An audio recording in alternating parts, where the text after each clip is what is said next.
அடுத்து வரக்கூடிய ஜூன் மற்றும் ஜூலை மாதங்கள்ல தான் மழையினுடைய தீவிரம் மிக அதிகமாக தமிழ்நாட்டுல பதிவாக போது. இதுவரைக்கும் வெயிலுடைய தாக்கம் ஒரு பக்கம் நமக்கு தீவிரமாக இருந்து கொண்டிருக்கக்கூடிய இந்த சூழ்நிலையில, மழை வாய்ப்புகள் மறுபடியும் அதிகரிக்கும். என்னதான் நமக்கு மே மாதங்கள்ல நெறைய இடங்கள்ல கனமழை, மிக கனமழை, அதி கனமழைன்னு பெய்திருந்தாலும், மறுபடியும் வெயிலுடைய தாக்கம் அப்படிங்கிறது கணிசமா அதிகரிக்க தாங்க தொடங்கியிருக்கு. மீண்டுமாக இந்த வெயிலுக்கு முடிவு கட்டும் வகையில, அடுத்த மாதத்திலிருந்து கனமழையினுடைய தீவிரம் நிச்சயமாக அதிகரிக்கும். நீங்க மறக்காம லைக் பண்ணாதவங்க வேகமா ஒரு லைக்க போடுங்க. சப்ஸ்கிரைப் பண்ணலன்னா சீக்கிரமா சப்ஸ்கிரைப் பண்ணுங்க. தொடர்ந்து சப்போர்ட் பண்ணுங்க. நண்பர்கள், உறவினர்களுக்கும் தெரியப்படுத்துங்க. இந்த மழை வாய்ப்புகள் என்னதான் நமக்கு தமிழ்நாட்டுல எவ்வளவு மழை வந்தாலும், கொஞ்ச நாட்கள் இருக்கக்கூடிய வெயிலின் தாக்கம் காரணமாக, எங்களுக்கு மழை பெய்தது போலவே தெரியல அப்படின்னு சொல்லி பலரும் சொல்லியிருந்தீங்க. ஏன்னா, நமக்கு ஒரு பக்கம் வெயிலுடைய தாக்கமும் அதிகமாக இருக்கு. இன்னொரு பக்கம் மழை வரும்பொழுது, மிக தீவிரமான மழை பொழிவையும் நம்ம பார்த்துட்டு இருக்கோம். பருவமழை அப்படிங்கிறதும் அடுத்த மாதத்துல தான் நமக்கு இன்னும் தீவிரமாக போது.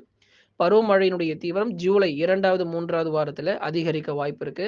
கேரளா மற்றும் கர்நாடக மாநிலங்கள்ல கனமழையினுடைய தீவிரம் அதிகமா இருக்கும். ஏன்னா, இப்பவே நமக்கு கேரள மாநிலங்கள்ல பல இடங்கள்ல பெய்த மழையினால, நெறைய இடங்கள்ல வெள்ளப்பெருக்கு ஏற்பட்டிருக்கு. தாழ்வான பகுதிகள்ல கடும் மழைநீர் பொறுத்தவரைக்கும் சூழ்ந்து போயிருக்கு கேரளாவுல. இனி பெய்யக்கூடிய ஒவ்வொரு மழையும் கேரளாவிற்கே ஆபத்து தான்.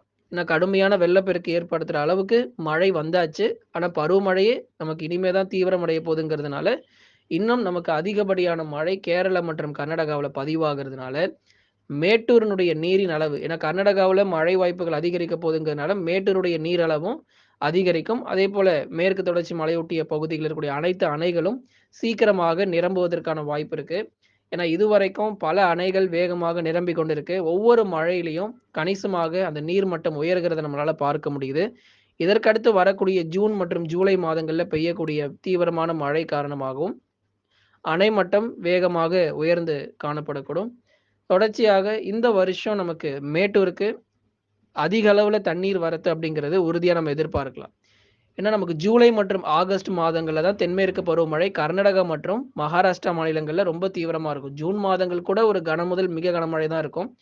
ஜூலை மற்றும் ஆகஸ்ட் மாதங்கள்ல தான் அதி கனமழை, அதீத கனமழைங்கிறது கர்நாடகா மாநிலங்கள்ல பதிவாகிறதுக்கான வாய்ப்புகள் இருக்கு.